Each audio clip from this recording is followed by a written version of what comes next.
गौरी पुत्र गणेश भगवान की जय। जय श्री कृष्णा। राधे राधे। बोलिए श्री सत्यनारायण भगवान की जय। श्री सत्यनारायण भगवान की कथा को सुनने से मनुष्यों के सभी पाप और संकट कट जाते हैं तथा सभी मनोकामनाओं की पूर्ति होती है, इसमें कोई शंका नहीं है। तो आइए भगवान श्री लक्ष्मी नारायण जी के चरणों का ध्यान करते हुए बड़ी ही श्रद्धा और प्रसन्न चित्त मन से श्री सत्यनारायण भगवान की कथा को पूरा अवश्य सुनिएगा। आमतौर पर देखा जाता है कि किसी भी शुभ काम से पहले या मनोकामनाएं पूरी होने पर सत्यनारायण व्रत की कथा सुनी जाती है। सनातन धर्म से जुड़ा शायद ही कोई ऐसा व्यक्ति होगा जिसने श्री सत्यनारायण कथा का नाम न सुना हो। इस कथा को सुनने का फल हजारों सालों तक किए गए यज्ञ के बराबर माना जाता है।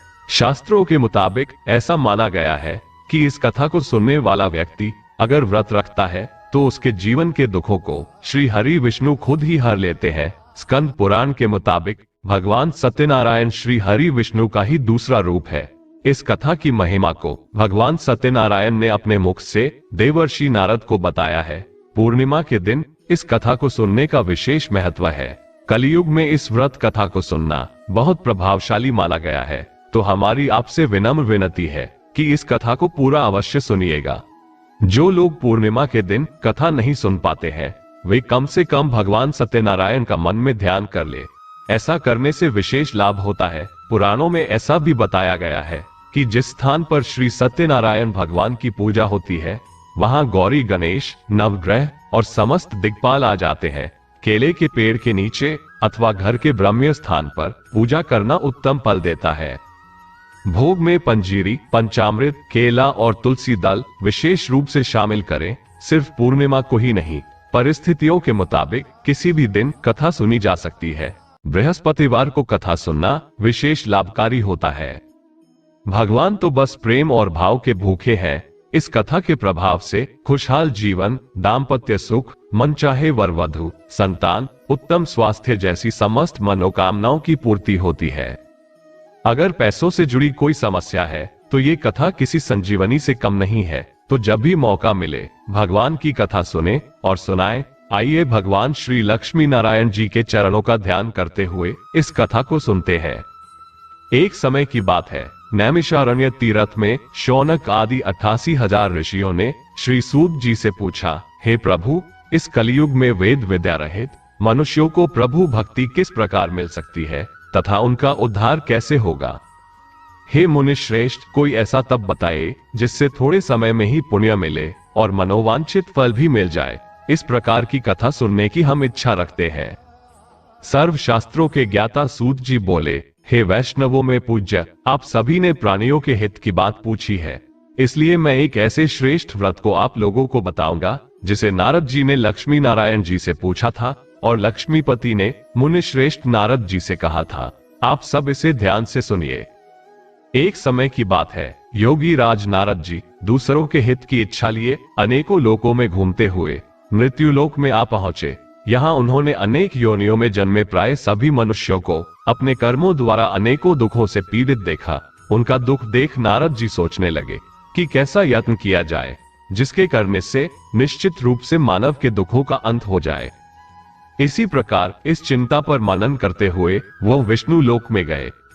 वहां वे देवों के इष्ट नारायण की स्तुति करने लगे, जिनके हाथों में शंख, चक्र, गदा और पद्म थे, गले में माला पहने हुए थे। स्तुति करते हुए नारद जी बोले, हे भगवान, आप अत्यंत शक्ति से संपन्न हैं। मन तथा वाणी भी आपको नहीं पा सकती। आपका आदि, मध्य तथा अंत नहीं है। निर्गुण स्वरूप सृष्टि के कारण भक्तों के दुख को दूर करने वाले हैं। आपको मेरा नमस्कार है। नारद जी की स्तुति सुन विष्णु भगवान बोले, हे मुनि श्रेष्ठ, आपके मन में क्या बात है? आप किस काम के लिए पधारे हैं, उसे निसंकोच कहो। इस पर नारद मुनि बोले कि मृत्युलोक में अनेक योनियों में जन्मे मनुष्य अपने कर्मों के द्वारा अनेकों दुख से दुखी हो रहे हैं। हे नाथ, आप मुझ पर दया रखते हैं तो बताए कि वह मनुष्य थोड़े प्रयास से ही अपने दुखों से कैसे छुटकारा पा सकते हैं। तब श्री हरि बोले, हे नारद, मनुष्यों की भलाई के लिए तुमने बहुत अच्छी बात पूछी है, जिसके करने से मनुष्य मोह से छूट जाता है। वो बात मैं कहता हूँ, उसे ध्यानपूर्वक सुनो। स्वर्ग लोक व मृत्युलोक दोनों में एक दुर्लभ उत्तम व्रत है जो पुण्य देने वाला है। आज प्रेमवश होकर मैं उसे तुमसे कहता हूँ, श्री सत्यनारायण भगवान का यह व्रत अच्छी तरह विधान पूर्वक करके मनुष्य तुरंत ही यहाँ सुख भोग कर मरने पर मोक्ष पाता है। श्री हरि के वचन सुन नारद जी बोले कि उस व्रत का फल क्या है और उसका विधान क्या है, यह व्रत किसने किया था, इस व्रत को किस दिन करना चाहिए, सभी कुछ विस्तार से बताइए। नारद जी की बात सुनकर श्री हरि बोले, दुख व शोक को दूर करने वाला, ये सभी स्थानों पर विजय दिलाने वाला है। मानव को भक्ति व श्रद्धा के साथ शाम को श्री सत्यनारायण की पूजा धर्म परायण होकर ब्राह्मणों व बंधुओं के साथ करनी चाहिए। भक्ति भाव से ही नैवेद्य, केले का फल, घी, दूध और गेहूं का आटा सवाया लें। गेहूं के स्थान पर साठी का आटा, शक्कर तथा गुड़ लेकर वह सभी भक्षण योग्य पदार्थों को मिलाकर भगवान का भोग लगाएं। ब्राह्मणों सहित बंधु बांधवों को भी भोजन कराएं। उसके बाद स्वयं भोजन करें। भजन कीर्तन के साथ भगवान की भक्ति में लीन हो जाए। इस तरह से सत्यनारायण भगवान का यह व्रत करने पर मनुष्य की सारी इच्छाएं निश्चित रूप से पूरी होती है। इस कलिकाल अर्थात कलियुग में मृत्यु लोक में मोक्ष का यही एक सरल उपाय बताया गया है। इस प्रकार से श्री सत्यनारायण व्रत कथा का प्रथम अध्याय संपूर्ण हुआ। आप लोग बड़ी श्रद्धा और प्रेम से बोलिए श्री सत्यनारायण भगवान की जय। मित्रों, अब दूसरा अध्याय सुनिए। सूत जी बोले, हे ऋषियों, जिसने पहले समय में इस व्रत को किया था उसका इतिहास कहता हूँ, इसे ध्यान से सुनो। सुंदर काशीपुरी नगरी में एक अत्यंत निर्धन ब्राह्मण रहता था। भूख प्यास से परेशान वह धरती पर घूमता रहता था। ब्राह्मणों से प्रेम करने वाले भगवान ने एक दिन ब्राह्मण का वेश धारण कर उसके पास जाकर पूछा, हे विप्र, नित्य दुखी होकर तुम पृथ्वी पर क्यों घूमते हो? दीन ब्राह्मण बोला, मैं निर्धन ब्राह्मण हूँ, भिक्षा के लिए धरती पर घूमता हूँ। हे भगवान, यदि आप इसका कोई उपाय जानते हो तो बताइए। वृद्ध ब्राह्मण कहता है कि सत्यनारायण भगवान मनोवांछित फल देने वाले हैं, इसलिए तुम उनका पूजन करो। इसे करने से मनुष्य सभी दुखों से मुक्त हो जाता है। वृद्ध ब्राह्मण बनकर आए। सत्यनारायण भगवान उस निर्धन ब्राह्मण को व्रत का सारा विधान बताकर अंतर्ध्यान हो गए। ब्राह्मण मन ही मन सोचने लगा कि जिस व्रत को वृद्ध ब्राह्मण करने को कह गया है, मैं उसे जरूर करूंगा। यह निश्चय करने के बाद उसे रात में नींद नहीं आई। वह सवेरे उठकर सत्यनारायण भगवान के व्रत का निश्चय कर भिक्षा के लिए चला गया। उस दिन निर्धन ब्राह्मण को भिक्षा में बहुत धन मिला, जिससे उसने बंधु बांधवों के साथ मिलकर श्री सत्यनारायण भगवान का व्रत संपन्न किया। भगवान सत्यनारायण का व्रत संपन्न करने के बाद वह निर्धन ब्राह्मण सभी दुखों से छूट गया और अनेक प्रकार की संपत्तियों से युक्त हो गया। उसी समय से यह ब्राह्मण हर माह इस व्रत को करने लगा। इस तरह से सत्यनारायण भगवान के व्रत को जो मनुष्य करेगा वो सभी प्रकार के पापों से छूटकर मोक्ष को प्राप्त होगा। जो मनुष्य इस व्रत को करेगा वह भी दुखों से मुक्त हो जाएगा। सूत जी बोले कि इस तरह से नारद जी से नारायण जी का कहा हुआ श्री सत्यनारायण व्रत को मैंने तुमसे कहा। हे विप्रो, मैं अब और क्या कहूँ?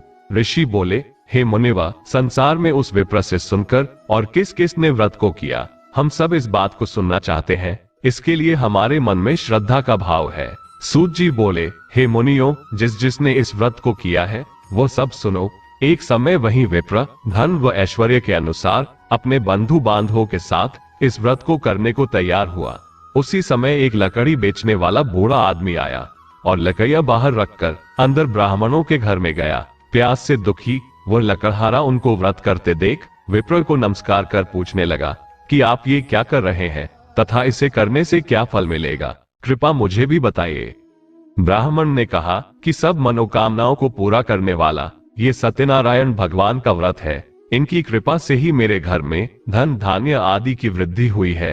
विप्र से सत्यनारायण व्रत के बारे में जानकर लकड़हारा बहुत प्रसन्न हुआ। चरणामृत लेकर तथा प्रसाद खाने के बाद वो अपने घर गया। लकड़हारे ने अपने मन में संकल्प लिया कि आज लकड़ी बेचने से जो धन मिलेगा उसी से श्री सत्यनारायण भगवान का उत्तम व्रत करूंगा। मन में इस विचार को लिए बूढ़ा आदमी सिर पर लकड़ियां रख उस नगर में बेचने गया जहां धनी लोग ज्यादा रहते थे। उस नगर में उसे अपनी लकड़ी का दाम पहले से 4 गुना अधिक मिलता है। बूढ़ा प्रसन्नता के साथ दाम लेकर केले, शक्कर, घी, दूध, दही और गेहूं का आटा ले और सत्यनारायण भगवान के व्रत की अन्य सामग्रियां लेकर अपने घर गया। वहां उसने अपने बंधु बांधवों को बुलाकर विधि विधान से श्री सत्यनारायण भगवान का पूजन और व्रत किया। इस व्रत के प्रभाव से वह बूढ़ा लकड़हारा धन पुत्र आदि से युक्त होकर संसार के समस्त सुख भोग कर अंत काल में बैकुंठ धाम चला गया। इस प्रकार से श्री सत्यनारायण व्रत कथा का दूसरा अध्याय संपूर्ण हुआ। आप लोग बड़े श्रद्धा और प्रेम से बोलिए श्री सत्यनारायण भगवान की जय। मित्रों, अब श्री सत्यनारायण कथा का तीसरा अध्याय सुनिए। सूत जी बोले, हे श्रेष्ठ मुनियों, अब आगे की कथा कहता हूँ। पहले समय में उल्कामुख नाम का एक बुद्धिमान राजा था। वह सत्य वक्ता और जितेंद्रिय था। प्रतिदिन देव स्थानों पर जाता और निर्धनों को धन देकर उनके कष्ट दूर करता था। उसकी पत्नी कमल के समान मुख वाली तथा सती साध्वी थी। भद्रशीला नदी के तट पर उन दोनों ने श्री सत्यनारायण भगवान का व्रत किया। उसी समय साधु नाम का एक वैश्य आया। उसके पास व्यापार करने के लिए बहुत सा धन भी था। राजा को व्रत करते देखकर वह विनय के साथ पूछने लगा, हे राजन, भक्ति भाव से पूर्ण होकर आप ये क्या कर रहे हैं? मैं सुनने की इच्छा रखता हूँ, तो कृपा कर आप मुझे बताइए। राजा बोला, हे साधु, अपने बंधु बांधवों के साथ पुत्र आदि की प्राप्ति के लिए एक महाशक्तिवान श्री सत्यनारायण भगवान का व्रत व पूजन कर रहा हूँ। राजा के वचन सुन साधु आदर से बोला, हे राजन, मुझे इसका सारा विधान कहिए। आपके कथानुसार मैं इस व्रत को करूंगा। आपके कथन अनुसार मैं भी इस व्रत को करूंगा। मेरी भी संतान नहीं है और इस व्रत को करने से निश्चित रूप से मुझे संतान की प्राप्ति होगी। राजा से व्रत का सारा विधान सुन व्यापार से निवृत्त होकर वो साधु अपने घर गया। साधु वैश्य ने अपनी पत्नी को संतान देने वाले इस व्रत का वर्णन कह सुनाया और कहा कि जब मेरी संतान होगी तब मैं इस व्रत को करूंगा। साधु ने इस तरह के वचन अपनी पत्नी लीलावती से कहे। एक दिन लीलावती पति के साथ आनंदित हो सांसारिक धर्म में प्रवृत्त होकर सत्यनारायण भगवान की कृपा से गर्भवती हो गई। 10वें महीने में उसके गर्भ से एक सुंदर कन्या ने जन्म लिया। दिनों दिन वो ऐसे बढ़ने लगी कि जैसे कि शुक्ल पक्ष का चंद्रमा बढ़ता है। माता पिता ने अपनी कन्या का नाम कलावती रखा। एक दिन लीलावती ने मीठे शब्दों में अपने पति को याद दिलाया कि आपने सत्यनारायण भगवान की जिस व्रत को करने का संकल्प किया था उसे करने का समय आ गया है। आप इस व्रत को करिए। साधु बोला कि हे प्रिय, इस व्रत को मैं उसके विवाह पर करूंगा। इस प्रकार अपनी पत्नी को आश्वासन देकर वह नगर को चला गया। कलावती अपने पिता के घर में रह वृद्धि को प्राप्त हो गई। साधु ने एक बार नगर में अपनी कन्या को सखियों के साथ देखा तो तुरंत ही दूत को बुलाया और कहा कि मेरी कन्या के लिए योग्य वर देखाओ। साधु की बात सुनकर दूत कंचन नगर में पहुंचा और वहां देखभाल कर लड़की के लिए सुयोग्य पुत्र को ले आया। सुयोग्य लड़के को देख साधु ने बंधु बांधवों को बुलाकर अपनी पुत्री का विवाह कर दिया। लेकिन दुर्भाग्य की बात ये कि साधु ने अभी भी श्री सत्यनारायण भगवान का व्रत नहीं किया। इस पर श्री भगवान क्रोधित हो गए और श्राप दिया कि साधु को अत्यधिक दुख मिले। अपने कार्य में कुशल साधु बनिया जमाई को लेकर समुद्र के पास स्थित होकर रत्नासारपुर नगर में गया। वहां जाकर दामाद ससुर दोनों मिलकर चंद्रकेतु राजा के नगर में व्यापार करने लगे। एक दिन भगवान सत्यनारायण की माया से एक चोर राजा का धन चुराकर भाग रहा था। उसने राजा के सिपाहियों को अपना पीछा करते देख चुराया हुआ धन वहां रख दिया जहां साधु अपने जमाई के साथ ठहरा हुआ था।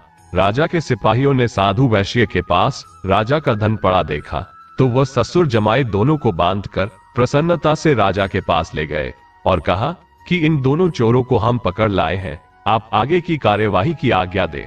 राजा की आज्ञा से उन दोनों को कठिन कारावास में डाल दिया गया और उनका सारा धन भी उनसे छीन लिया गया। श्री सत्यनारायण भगवान से मिले श्राप से साधु की पत्नी भी बहुत दुखी हुई। घर में जो धन रखा था उसे चोर चुरा ले गए। शारीरिक तथा मानसिक पीड़ा व भूख प्यास से अति दुखी हो अन्न की चिंता में कलावती ब्राह्मण के घर गई। वहां उसने श्री सत्यनारायण भगवान का व्रत होते देखा, फिर कथा भी सुनी व प्रसाद ग्रहण कर वह रात को घर वापस आई। माता ने कलावती से पूछा कि हे पुत्री, अब तक तुम कहाँ थी? तेरे मन में क्या है? कलावती ने अपनी माता से कहा, हे माता, मैंने एक ब्राह्मण के घर में श्री सत्यनारायण भगवान का व्रत देखा है। कन्या के वचन सुन लीलावती भगवान के पूजन की तैयारी करने लगी।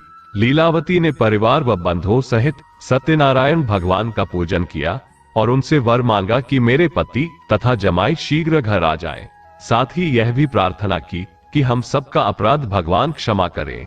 श्री सत्यनारायण भगवान इस व्रत से संतुष्ट हो गए और राजा चंद्रकेतु को सपने में दर्शन दे कहा कि हे राजन, तुम उन दोनों वैश्यों को छोड़ दो और तुमने उनका जो धन लिया है उसे भी वापस कर दो। अगर ऐसा नहीं किया तो मैं तुम्हारा धन, राज्य और संतान सभी को नष्ट कर दूंगा। राजा को ये सब कहकर वो अंतर्ध्यान हो गए। प्रातःकाल सभा में राजा ने अपना सपना सुनाया। फिर बोले कि बनिक पुत्रों को कैद मुक्त कर सभा में लाओ। दोनों ने आते ही राजा को प्रणाम किया। राजा मीठी वाणी में बोला, हे महानुभावों, भाग्यवश ऐसा कठिन दुख तुम्हें प्राप्त हुआ है, लेकिन अब तुम्हें कोई भय नहीं है। ऐसा कह राजा ने उन दोनों को नए वस्त्र आभूषण भी पहनाए और जितना धन उनका लिया था उससे दोगुना धन वापस कर दिया। दोनों वैश्य अपने घर को चल दिए। इस प्रकार से श्री सत्यनारायण भगवान व्रत कथा का 3रा अध्याय यहीं पर संपूर्ण हुआ। बड़े ही श्रद्धा और प्रेम से बोलिए श्री सत्यनारायण भगवान की जय। मित्रों, आइए अब श्री सत्यनारायण भगवान की कथा का 4था अध्याय सुनते हैं। सूत जी बोले, वैश्य ने मंगलाचार कर अपनी यात्रा आरंभ की और अपने नगर की ओर चल दिए। उनकी थोड़ी दूर जाने पर एक दंडी वेशधारी श्री सत्यनारायण ने उनसे पूछा, हे साधु, तेरी नाव में क्या है?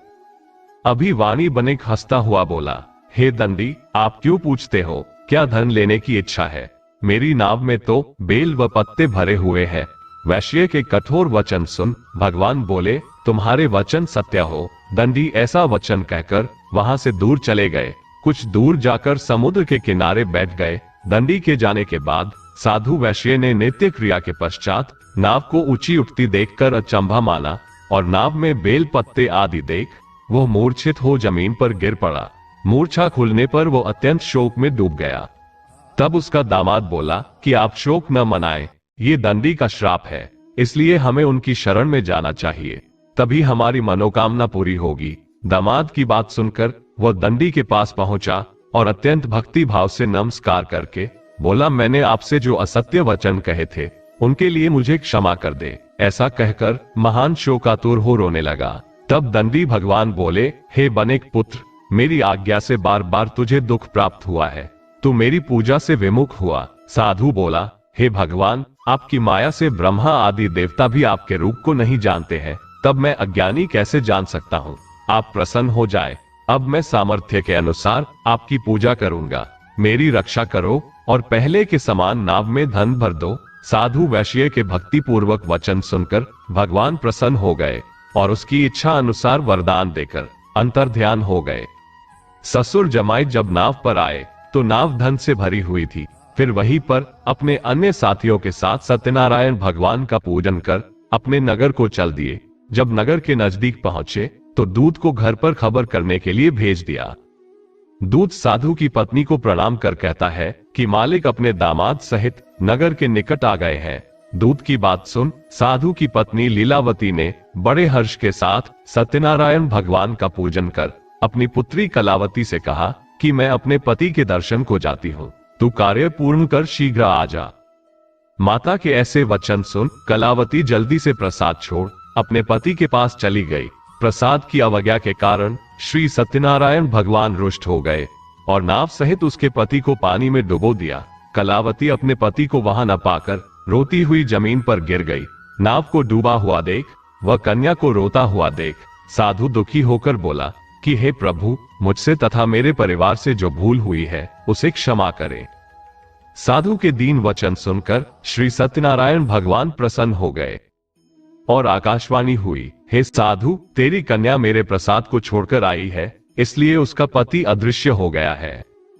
यदि वह घर जाकर प्रसाद खाकर लौटती है तो इसे इसका पति अवश्य मिलेगा। ऐसी आकाशवाणी सुन कलावती घर पहुंचकर प्रसाद खाती है और फिर आकर अपने पति के दर्शन करती है। इसके बाद साधु अपने बंधु बांधवों सहित श्री सत्यनारायण भगवान का विधि विधान से पूजन करता है। इस लोक का सुख भोग वह अंत में स्वर्ग जाता है। इस प्रकार से श्री सत्यनारायण भगवान व्रत कथा का 4th अध्याय संपूर्ण हुआ। बड़े ही श्रद्धा और प्रेम से बोलिए श्री सत्यनारायण भगवान की जय। आइए अब श्री सत्यनारायण भगवान की कथा का 5वां अध्याय सुनते हैं। सूत जी बोले, हे ऋषियों, मैं और भी एक कथा सुनाता हूँ, उसे भी ध्यान पूर्वक सुनो। प्रजापालन में लीन तुंगध्वज नाम का एक राजा था। उसने भी भगवान का प्रसाद त्याग कर बहुत ही दुख सहन किया। एक बार वन में जाकर वन्य पशुओं को मारकर वो बड़ के पेड़ के नीचे आया। वहां उसने ग्वालों को भक्ति भाव से अपने बंधुओं सहित सत्यनारायण भगवान का पूजन करते देखा। अभिमानवश राजा ने उन्हें देखकर भी पूजा स्थान में नहीं गया और न ही उसने भगवान को नमस्कार किया। ग्वालों ने राजा को प्रसाद दिया, लेकिन उसने वह प्रसाद नहीं खाया और प्रसाद को वहीं छोड़ वह अपने नगर को चला गया। जब नगर में वह पहुंचा तो वहां सब कुछ तहस नहस हुआ पाया, तो वह शीघ्र ही समझ गया कि ये सब भगवान ने ही किया है। वह दोबारा ग्वालों के पास पहुंचा और विधि पूर्वक पूजा करके प्रसाद खाया, तो श्री सत्यनारायण भगवान की कृपा से सब कुछ पहले जैसा हो गया। दीर्घकाल तक सुख भोगने के बाद मरणोपरांत उसे स्वर्ग लोक की प्राप्ति हुई। जो मनुष्य परम दुर्लभ इस व्रत को करेगा, तो भगवान सत्यनारायण की अनुकंपा से उसे धन धान्य की प्राप्ति होगी, निर्धन धनी हो जाता है और भय मुक्त हो जीवन जीता है। संतानहीन मनुष्य को संतान सुख मिलता है और सारे मनोरथ पूर्ण होने पर मानव अंत काल में बैकुंठ धाम को जाता है। इस प्रकार से श्री सत्यनारायण व्रत कथा का 5वां अध्याय संपूर्ण हुआ। बड़े ही श्रद्धा और प्रेम से बोलिए, श्री सत्यनारायण भगवान की जय। मित्रों, पूरी सत्यनारायण व्रत कथा का निहितार्थ ये है कि लौकिक एवं परलौकिक हितों की साधना के लिए मनुष्य को सत्य आचरण का व्रत लेना चाहिए। सत्य ही भगवान है, सत्य ही विष्णु है। लोक में सारी बुराइयों, सारे क्लेशों, सारे संघर्षों का मूल कारण है सत्य आचरण का अभाव। सत्यनारायण व्रत कथा पुस्तिका में इस संबंध में एक श्लोक है, जिसका अर्थ है सत्यनारायण व्रत का अनुष्ठान करके मनुष्य सभी दुखों से मुक्त हो जाता है। कलिकाल में यानी कि कलयुग में सत्य की पूजा विशेष रूप से फलदायी है। सत्य के अनेक नाम है, यथा सत्यनारायण, सत्यदेव, सनातन, सत्य रूपी विष्णु भगवान कलयुग में अनेक रूप धारण करके लोगों को मनोवांछित फल देंगे। इसी प्रकार से श्री सत्यनारायण व्रत कथा संपूर्ण हुई। बोलिए श्री सत्यनारायण भगवान की जय। मित्रों, अगर वीडियो अच्छी लगी हो तो वीडियो को लाइक और शेयर जरूर कीजिएगा और अगर हो सके तो आज इस चैनल को सब्सक्राइब करना मत भूलना। जल्दी मिलते हैं एक नई वीडियो में, तब तक के लिए राम राम जी।